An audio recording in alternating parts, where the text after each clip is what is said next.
I'll be back from the break, and you're still watching the POLICON, where we discuss politics and economics here on Smart 24 TV. And of course, we still wish you a happy new year. We're on DSTV, channel 372, and GOTV, channel 394.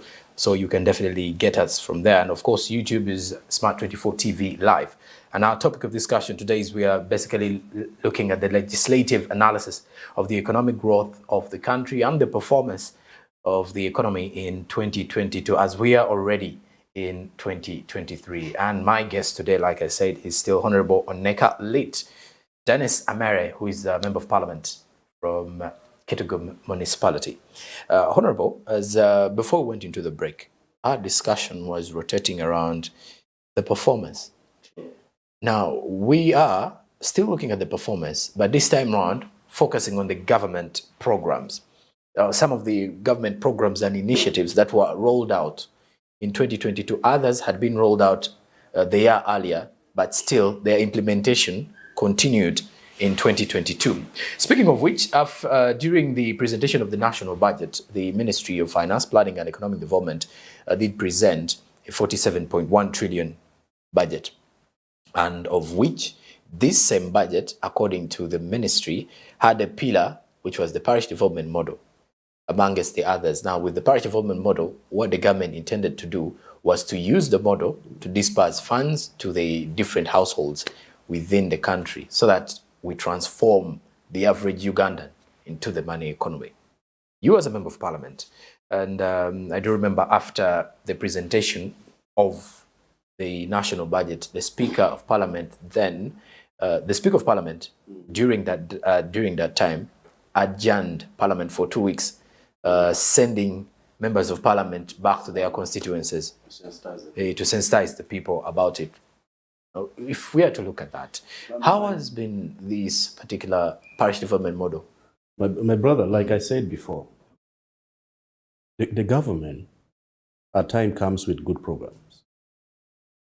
It traced back to the early 90s, the Ntandikwas programs, up to the Miyoga of the yesterdays. Those programs are all good. And as leaders, we often always welcome them willingly, irrespective of the political affiliation. I am FDC, but we supported the program. What we didn't want in the program was the mechanism, the individuals that were actually brought together to manage the PDM. For example,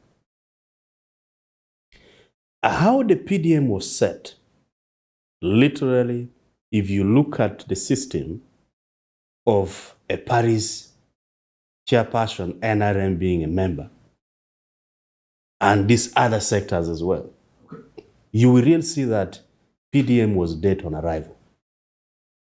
Just like Imiyoga died. Nobody now talks about Imiyoga. I remember asking a question from Parliament when the issues of PDM came. I posed a question that why can't we first analyze the impact of Imiyoga, the challenges met in Imiyoga, before we enter into a new dimension of PDM. Now, PDM, which is Paris Development Model, the 100 million per Paris is a good one. Anyone, when you listen to that figure, you will nod your head and you will expect a lot out of it. And this program raised the expectation of our local people very high, to an extent that others even chose to fold their hands, thinking there is free money coming. And to our dismay, up to now, the money is not there. The 20 million that would have entered first was misused. Badly.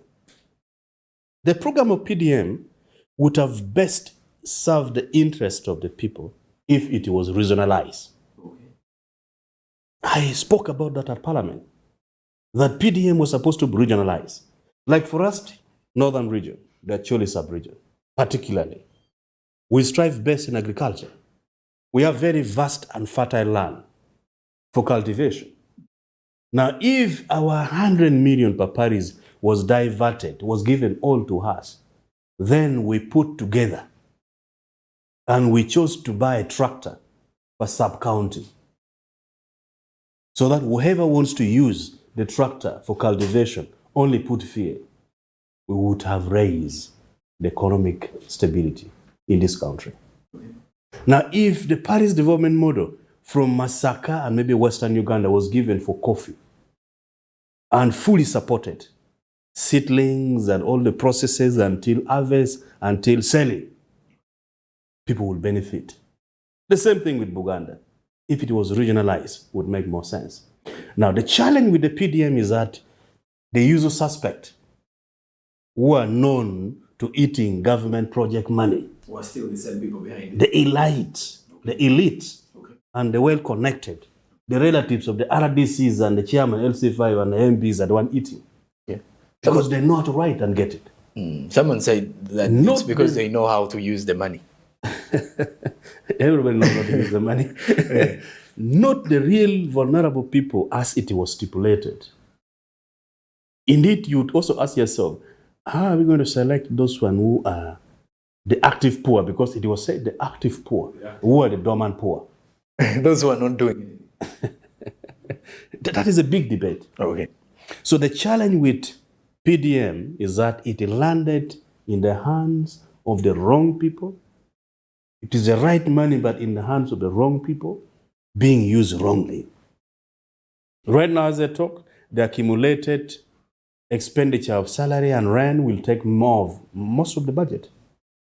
So in a nutshell, if the Ministry of Finance still attach themselves by saying that they will implement growth in villages, in districts, in counties, in constituencies through implementation of PDM, then they are wrong. PDM is not there. It is just by name. And the money is not coming. We have been asking, where is the money? We plan for something, the money doesn't come. The same thing about the cattle restocking. We, the people of Acholi, we are not demanding much in the restocking. The war lasted with us more than any other region.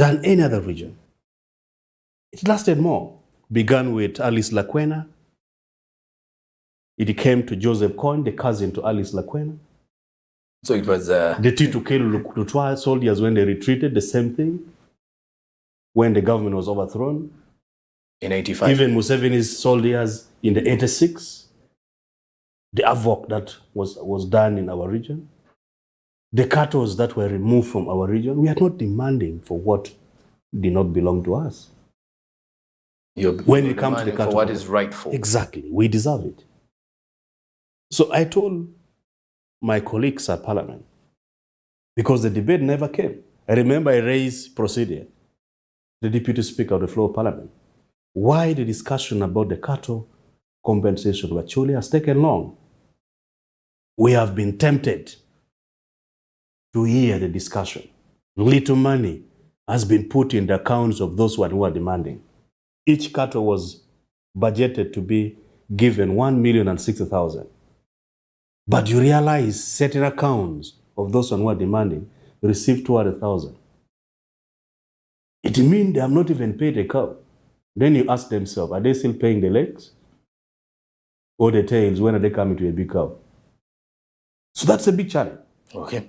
When you look at the aftermath of war, how civil wars are close, how actually peace and reconciliation are created after wars in other countries. The same method used in Rwanda in 1994 after the genocide would have been used in Acholi land after the Corn War. Many of us died. Many of our people died.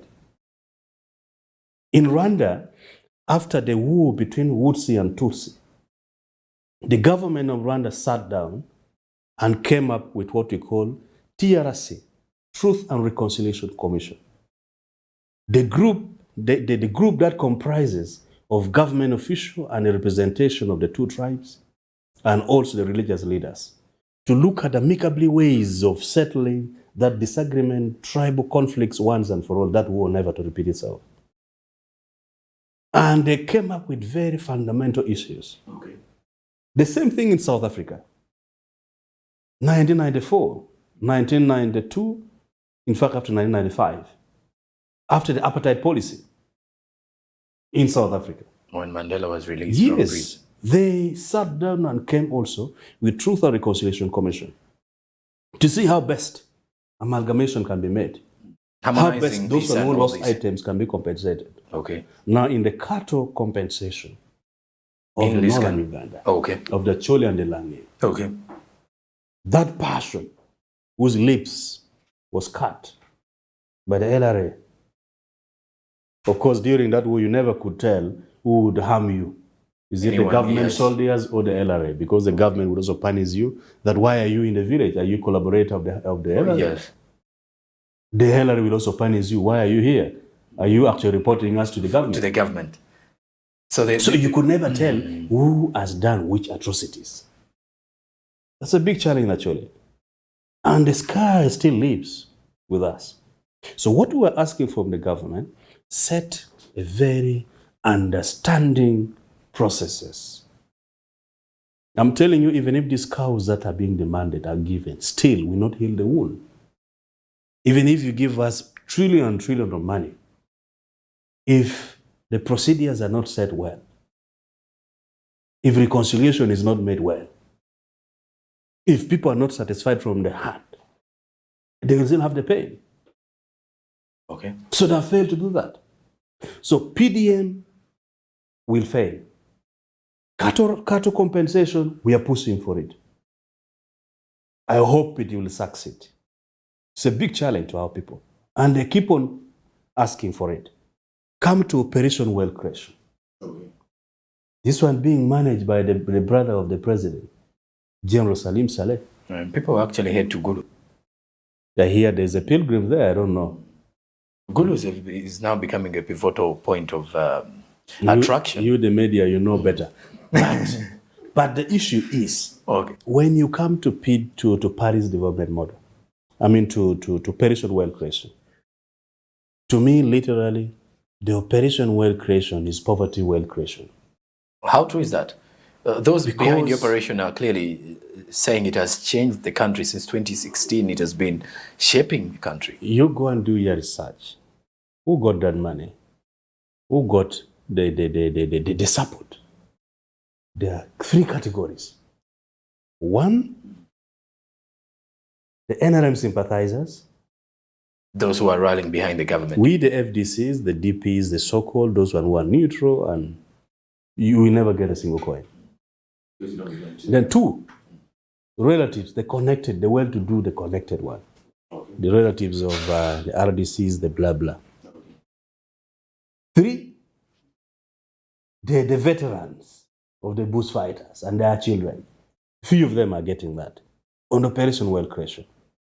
And now the challenge about the wealth creation, when you come to our people, to our area, you realize that even some of the things which they're giving are not worth to be given. For example, if you came to Acholi land and they're giving us seedlings of mangoes, yet we have mangoes in plenty. Okay. Yet during mango season, when mango has riped, in Acholi land, we cannot even use 30% of the total mango that we harvest. The rest goes to waste. 70% goes to waste because the government has failed to support that initiative of bringing some juice-making machine, some factory to actually engulf the natural resources that we have, the organic mango that we have. Now, when Paris development model comes in place, and then you hear that they're giving mango seedlings, GMO, genetic motivated, these organic things. Genetic modified. Okay. Modified. Mm. You're giving GMO, yet we have organic, which you have failed to use. The GMO that you can harvest for only 5 years, then it disappears. And would have affected the entire organic item we have. That is why I'm saying Operation Wealth Creation is a poverty wealth creation. It's a poverty creation. It's not helping. Yeah, out he's not in helping any way. anyone. He's not helping anyone. Okay. Indeed, if the passion behind the Operation Wealth Creation was not the brother to the president, would have been arrested on site. For failing to meet up with this. Because that is a mismatch. Okay. It's a terrible thing. That is a treason to me. Or we may What be is being pointing, done? or we may be pointing fingers to the brother to the president, yet the people he's working with are the issues. Have you ever thought about that, Honorable? No, we always say feast begin rotting from the head. Okay. If he is calculative, if he sees exactly where the money is supposed to go and what particular item are supposed to be actually invested upon, Okay. things would change. There will be differences. Of course, there are certain items that would have been done better. There are certain poultry program that would have come out of the Operation Wealth Creation that would support. Okay. Like cattle, this one IFAs, this one for milk, would be given. Like piggery projects, like chicken projects, would be given out of society. That would help. So if they change the direction to a new trajectory, which are visibly seen and benefiting the society, then the Operation Wealth Creation will be of help. But as of now, okay, the people are benefiting is not the person you would identify that this person has benefited. We don't see that. Let's look at the parish development model. After the rollout of the program, a few months into the financial year, we, the media, start reporting that we are having issues with the parish development model. The parish chiefs are apparently misusing the funds, or in the rightful way, eating the money. Or they've already taken the money which was supposed to head to these particular beneficiaries. It did not go through the circles. There were literally 2 guidelines given out. Okay. And that also comes now to the controllers of the PDM. They gave 2 confusing guidelines.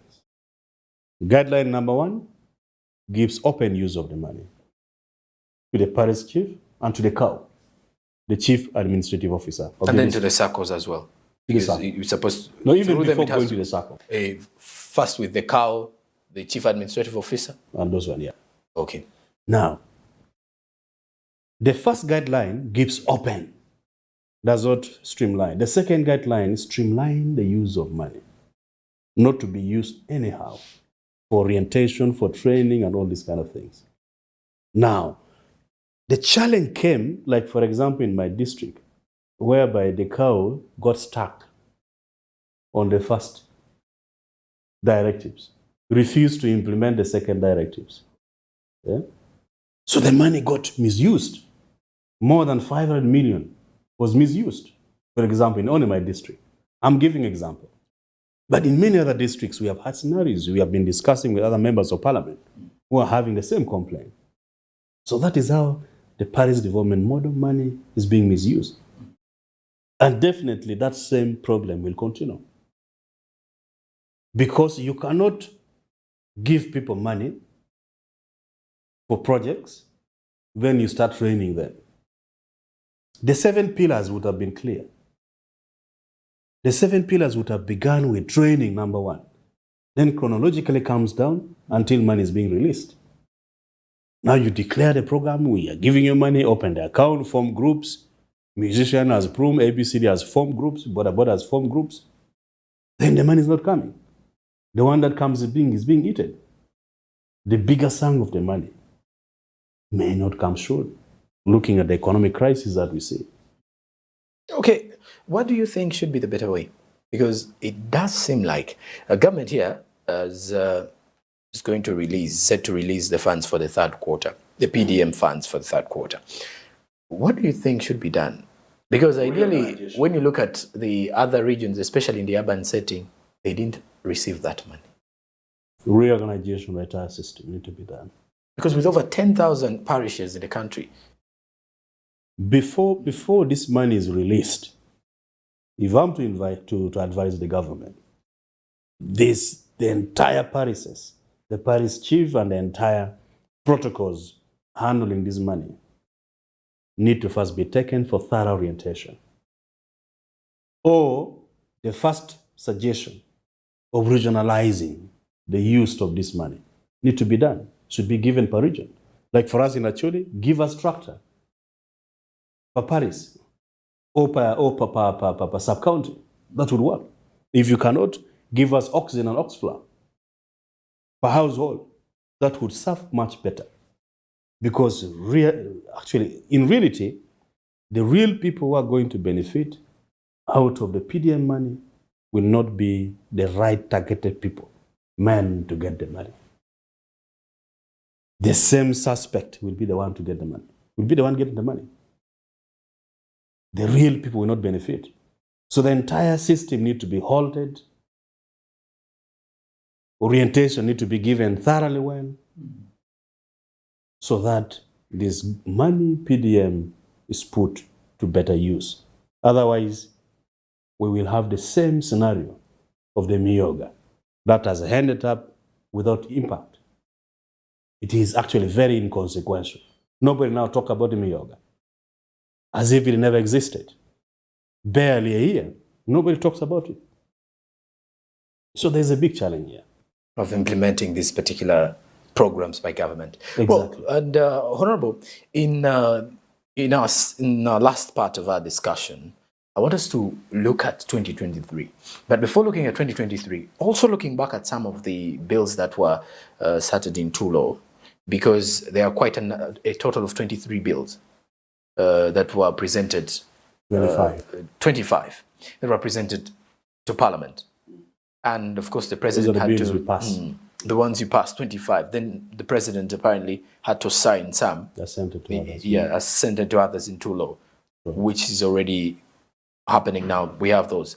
But of course, some of them were controversial, if we are to look at that. So our discussion is going to be centered around that. We need to understand how these laws affect the economy in a way, and of course, the Ugandans themselves, because these are the people we make these laws for. Yeah. The legislators make these laws on behalf of the Ugandans. Yes, my brother. So some of these bills that has been passed into law are good. Okay. Some of them are very controversial. And some of them are just meant to which end the opposition voices. Let me cite an example on computer misuse bill. Computer misuse bill, number one, it was hurried. My good friend, Mohammed Nseriko, who presented it to Parliament, who brought it to Parliament, rushed it. I don't know why it happened that way. But computer misuse bill would be one of a very good bill. Okay. If it was not hurried. We discussed that and more. But when you look at the break, let's first go in for a short break. When we do return, the Honorable is breaking them down for us and how he believes these laws should be implemented. And as well as we look at 2023, the bills are still there as we wait to see which will be turned into law this very year. Keep it Smart 24 TV. We return with more.